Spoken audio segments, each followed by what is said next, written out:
Кешеләр белән аралашыгыз, гүя алар инде идеаль. Шул рәвешле сез аларга үсәргә мөмкинлек бирәчәксез. Немец язучысы һәм фикер иясе Гётеның гыйбарәсе чыгарылышыбызның асылын билгеләячәк. Исәнмесез, эфирда Белем дөньясы. Бүген без Татарстан мәгариф тармагының сәләтле шәхесләре турында сүз алып барырбыз. Алдагы минутларда үзенчәлекле сәләт Татарстанда интеллектуал балаларга ничек ярдәм итәләр? Барысында күрә, барысында белә.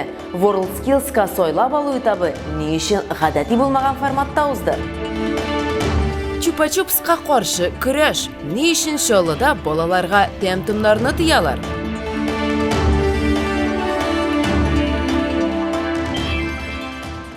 Сәләтле бала булуы авырмы? Әйе дигән җавапның җиңел күренүе сорауның бик үк гади булмавына дәлил булып тора. Әлбәттә, әти-әниләргә мөгаллимнәрнең балаларын мактаулары ошый, укытучыларның үзләренә дә белемнәрне тиз үзләштерә торган балалар белән эшләүе күпкә җиңелрәк. Сәләтле кеше эшчәнлекнең төрле өлкәләрендә югары казанышларга һәм күренекле нәтиҗәләргә илтә торган күп кенә сыйфатларга ия. Әмма сәләтле укучы ул иң элек бала гына, үзенең эчке дөньясы һәм тирән потенциалы белән. Бу көчне ничек ачарга, сәләтне ничек үстерергә, балага ничек ярдәм итәргә? Бу мәктәпнең дә, әти-әниләрнең дә төп бурычы булып тора. Татарстан бөтен Россия һәм халыкара дәрәҗәдәге олимпиадаларда җиңүчеләр һәм призерлар саны буенча 3нче урында тора. Республикада яшь генийлар белән эшләү өчен күп көч, вакыт һәм акча сарыф ителә. Моннан тыш, биредә интеллектуаль капиталны туплау һәм үстерү буенча төп перспектив юнәлеш булачак галимнәрне, артистларны, иҗади кешеләрне төбәктә туплау турында инде күптән фикер алышалар. Бу ни рәвешле гамәлгә ашырылачак һәм иң яклы йолдыз, Сириус йолдызы кайда балкый? Гөлфия Гобайдуллина репортажында.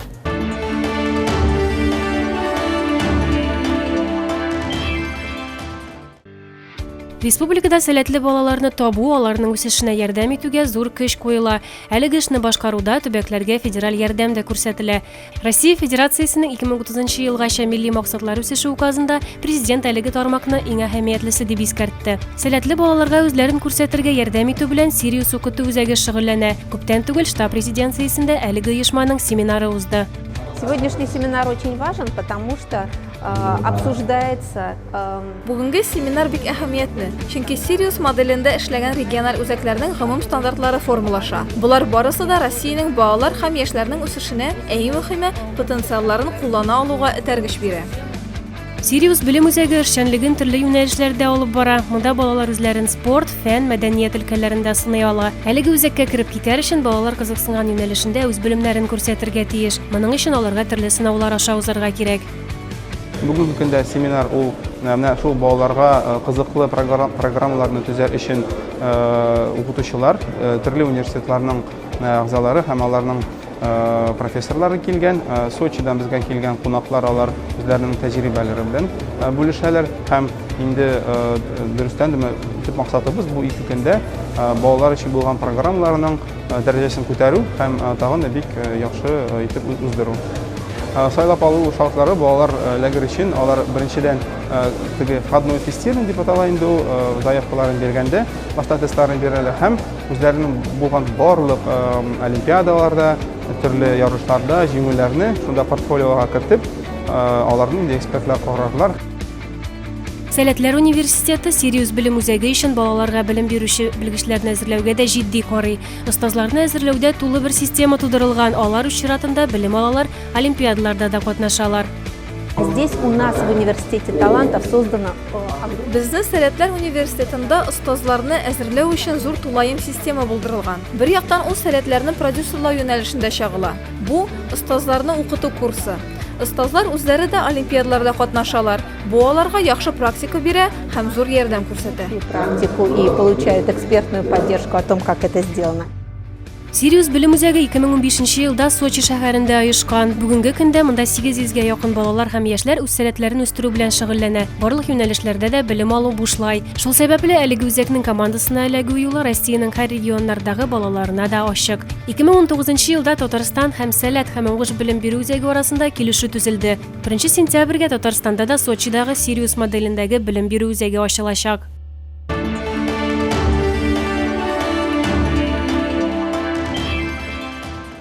Boshqa sәләтләрне ачу, мәсәлән, станокта эшләү осталыгын камилләштерү, сәләтле яшьләр белән эшләүнең башка алымы. Бу формат исә WorldSkills эшче һөнәрләр бәйгесе. Быел ил күләм чемпионатка эләгү өчен катнашучыларга яңа форматта дистанцион сайлап алу этабын узарга туры килде. Төбәк турларында катнашучылар эшне экспертлар һәм видеокамералар күзәтү астында башкарды. Нәтиҗәләр гадел, ә конкурсантлар лаеклы булсын өчен мәйданчыкларны югары технологияле станоклар белән генә түгел, югары технологияле интернет җиһазлары белән дә тәэмин итәргә туры килде. Электроника юнәлешенә кураторлык итүче Казан радиомеханика көллияте өстәханәсендә эшнең ничек оештырылуын Эльвира Зинатуллина күреп кайтты.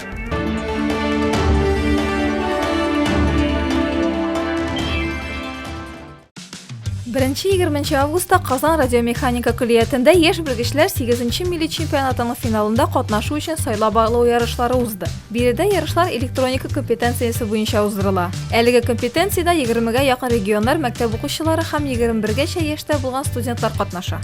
Әлеге компетенциядә 20-гә якын регионнан мәктәп укучылары һәм 21гәчә яшьтә булган студентлар катнаша. Шуларның 10-сының гына сентябрьдә узачак финалда катнашу мөмкинлеге булачак. В этом году значительные отличия произошли ввиду. Быйыл чемпионат очно дистанцион форматта уздырыла. Катнашучылар чемпионатны уздыручы регионга бармыйлар. Һәркем үз регионында үз эш урынында кала. Бер яктан бу катнашучыларның эшен җиңеләйтә, чөнки алар өчен бу өйрәнгән мөхит. Икенче яктан кайбер кыенлыклар да бар, чөнки процесс сузыла. Быел электроника компетенциясенә республика этабына 10 кешенең икесе генә узган. Шулар арасыннан бер генә кеше сайланган. Бу 10-нчы сыйныф укучысы Тылгаршиных Алмаз. До этого 2 года участвовал в юниорах, в этом году решил себя попробовать во взрослых. Моңа кадәр 2 ел юниорлар бәйгесендә катнаштым. Быел үземне өлкәннәр этабында сынап карарга булдым. Дөрес, юниорлар өчен яшем инде туры да килми. Биремнәр шуннан гыйбарәт. Без бер җайланма астында эшлибез. Аны җыябыз һәм төзекләндерәбез. Шулай ук программалаштыру модуле дә бар. Киләчәктә кая укырга керәчәгемне әлегә белмим. Программирование белән шөгыльләнергә теләр идем.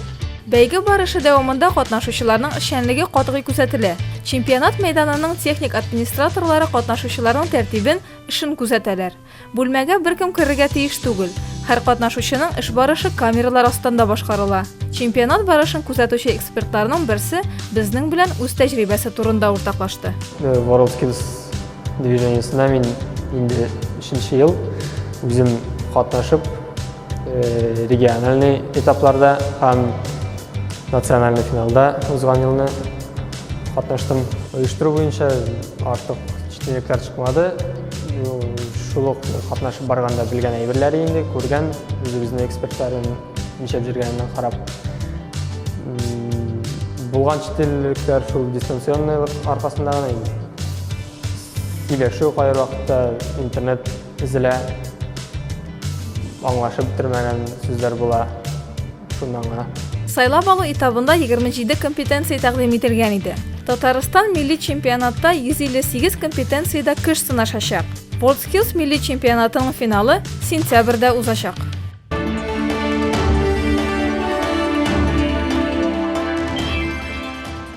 Интернетта мәгариф өлкәсе дөньясының иң кайнар яңалыклары белән Нияз Рахман.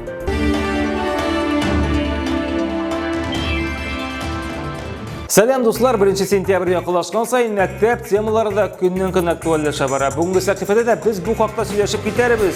Бу кызыклы тәнәфес рубрикасы һәм интернеттагы иң кызыклы яңалыклар хакында алдагы минутларда. Укуның сыйфаты хакында чираттагы сораштыру бу юлы аны җәмгыять фикри иҗтимагый оешмасы үткәрә. Баксаң, Россия гражданнарының 65% илдә югары белем сыйфаты канәгатьләндерә икән, әмма дистанцион, ягъни онлайн укуга карата халыкта ышаныч әллә ни югары түгел.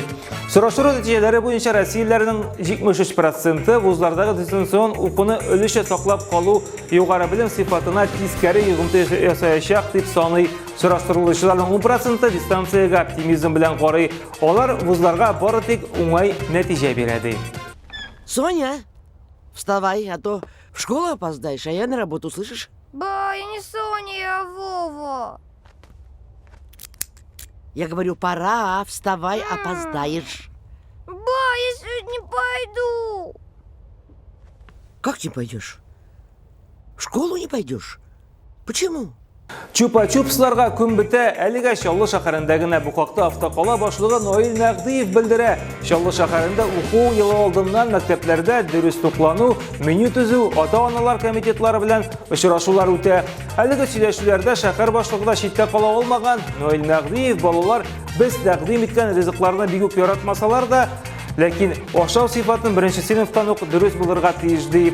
Шыбырлардан шиттә торырга, әмінә чупа-чупслар бөтенләй яхшы түгел ди. Эх, чипсы кебек башка вак төякләргә дә каршы чыкмас микән шәһәр башлыгы.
Укытучылар мәктәпкә чакыра, Ирак Аргентинада үз изоляция нәтиҗәсе әнә шуңа китерә. Шунда ки хәзер балаларны кире мәктәпкә кайтару өчен укытучылар өйдән өйгә йөрергә мәҗбүр икән. Ник дигәндә, әлеге илдә үз изоляция буенча рекорд куела. Профилактик мәҗбүри изоляция режимы Аргентинада 21 марттан 16 августка кадәр гамәлдә. Әле тагында озынаерга мөмкин диләр. Шуңа күрә хәзер мәгариф хезмәткәрләре 5000 артык баланы кире мәктәпләргә кайтару өчен Буэнос-Айрес урамнарына чыгарга җыена. Тик менә озак вакыт иректә булган балалар гына кире кайтырмый икән. С 1 сентября.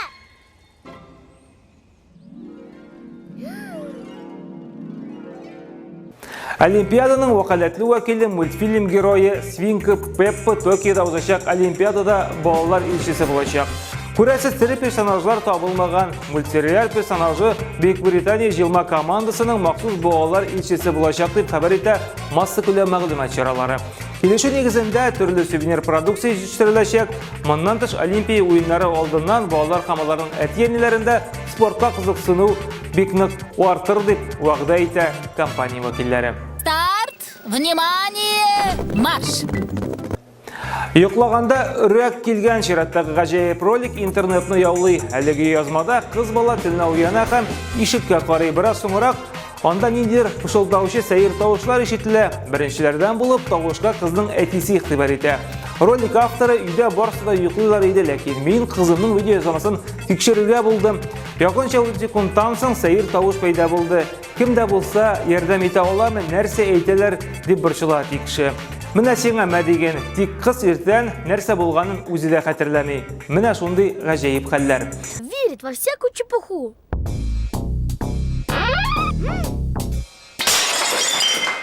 Бүгенге менә шулар иде. Без сезнең белән киләсе атнада очрашырбыз. Пока-пока.